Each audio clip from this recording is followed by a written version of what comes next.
Terima kasih atas kesempatan yang diberikan. Perkenalkan, nama saya Bea Bonito Kristianto Mowi, Sarjana Terapan Ilmu Pemerintahan. Saya sebagai Lurah UNESO yang dilantik oleh Bapak Bupati pada tanggal 31 Desember 2025. Saya mulai menjabat sebagai Lurah pada tanggal 5 Januari 2026. Baik, hari ini izin menjelaskan Bapak Dewan dan teman-teman semua, kita berada di Kelurahan UNESO, tepatnya di wilayah Nait yang berbatasan dengan Desa Sumlili dan juga Talawitan, Kecamatan Nekamese. Sawah yang ada di sini kurang lebih luasnya sekitar 28,3 hektar. Dari sebelumnya estimasi sekitar 30 hektar. Baik, untuk lahan yang ada di tempat ini milik para petani yang ada di Kelurahan UNESO. Oleh karena itu ini sudah seperti milik masyarakat Kelurahan UNESO. Ya, di sini ada yang namanya kelompok tani tumbuh bersama dengan jumlah anggota sekitar 40 sampai dengan 50 orang.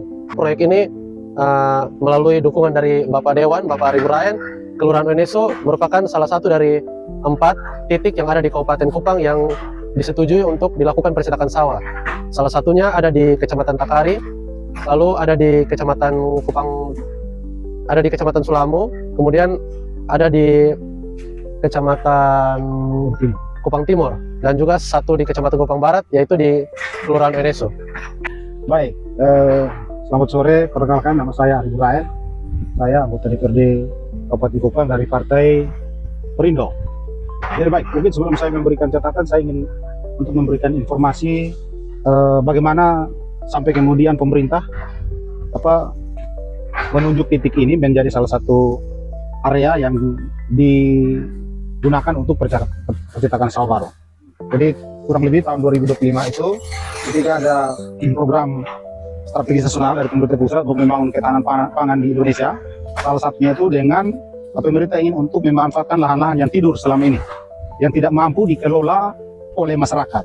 Gitu. Karena itu lewat program ini tahun 2025 saya mengusulkan ada 4 lokasi dengan luasan kurang lebih 100 hektar. Nah, tetapi tentu lokasi-lokasi ini harus melalui survei, harus melalui kajian, sehingga ketika dalam proses pelaksanaan di lapangan ini betul-betul dia berkelanjutan dan memberi dampak. Dan dari hasil survei yang dilakukan oleh tim dari Undana, maka ditetapkanlah lahan ini kurang lebih 28,3 hektar. Dan tentu sebagai wakil rakyat, saya sangat senang dan sangat bersyukur karena memang ini merupakan pergumulan dari petani selama ini, karena di sini petani punya lahan banyak tapi punya keterbatasan, gitu.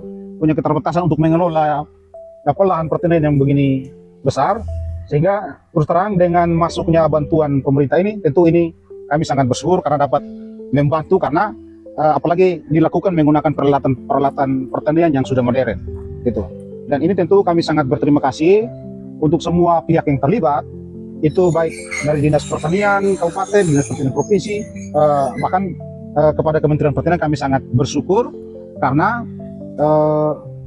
lahan ini menjadi salah satu lahan untuk dilakukan percetakan sawah baru di tahun 2026. Karena ini program strategis nasional, maka kehadiran kita hari ini untuk memastikan.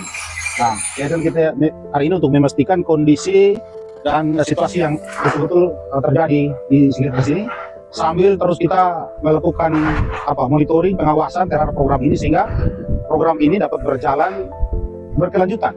Karena terus terang masyarakat sangat merasa senang sekali dengan perhatian pemerintah untuk percetakan sawah baru. Tentu ada banyak hal yang perlu untuk didukung dan didorong dalam mengembangkan sawah yang ada di tempat ini. Karena itu tentu sebagai wakil rakyat kita akan terus bangun komunikasi dengan petani, kita akan bangun komunikasi dengan pemerintah terkait dengan hal-hal yang kurang yang perlu kita dorong. Karena bagi saya ini sebuah tempat yang penuh dengan susu dan madu, gitu. Karena di mana-mana saya sering bilang bahwa emas kita di NTT itu ada di pertanian, peternakan, perikanan. Hanya kan selama ini memang belum kita kelola dengan baik. Dan kita bersyukur dengan program ini sehingga akhirnya memudahkan petani, dan kita berharap ini menjadi salah satu lumbung, gitu, menjadi satu lumbung pangan di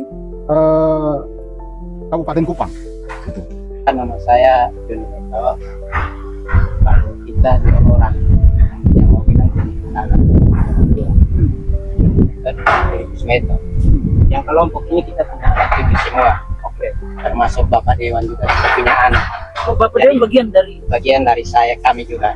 Jadi kami bersyukur, ini jawaban Tuhan. Ya.